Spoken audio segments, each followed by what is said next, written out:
धम्पदम अत्तबग्गो द्वादशो आत्मवर्गो द्वादशः। यदि मनुष्य आत्मा को प्रिय समझता है तो इसकी अच्छी तरह से रक्षा करे। पंडित मनुष्य रात्रि के तीनों यामों में से एक में अवश्य जागृत रहे। बुद्धिमान मनुष्य पहले स्वयं को ही उचित कार्य में लगा दे, इसके पश्चात दूसरे को उपदेश दे। इस तरह वह क्लेश को प्राप्त नहीं होगा।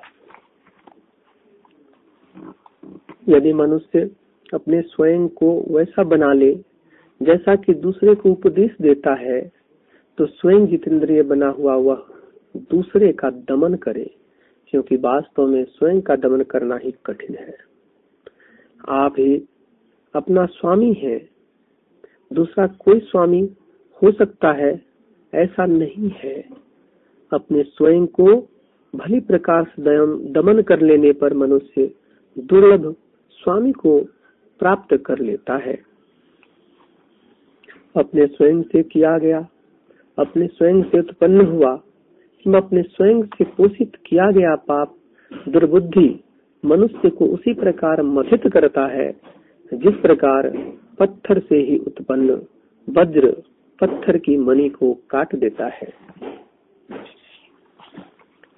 जिसका अत्यंत दुराचार उसे इस प्रकार घेरे हुए है जिस प्रकार मालवा नाम की लता साल वृक्ष को घेरे रहती है। वह अपने को वैसा ही कर लेता है जैसे कि उसका शत्रु से चाहता है। ऐसा कार्य करना सरल है। जो बुरे हैं और अपने लिए अहित करने वाले हैं, जो कार्य हितकारी और अच्छा है उसका करना बड़ा ही कठिन होता है।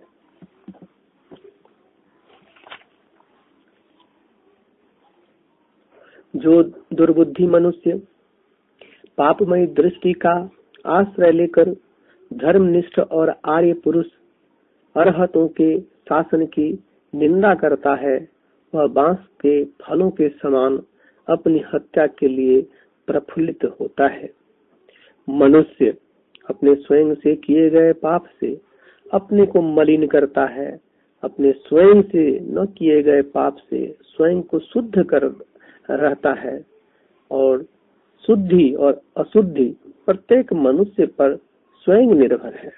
कोई मनुष्य किसी दूसरे को शुद्ध और अशुद्ध नहीं कर सकता। मनुष्य पराये धर्म के लिए भी स्वधर्म का परित्याग न करे, वह अपने धर्म को अच्छी प्रकार से जानकर उस शुभ कार्य में लगा रहे।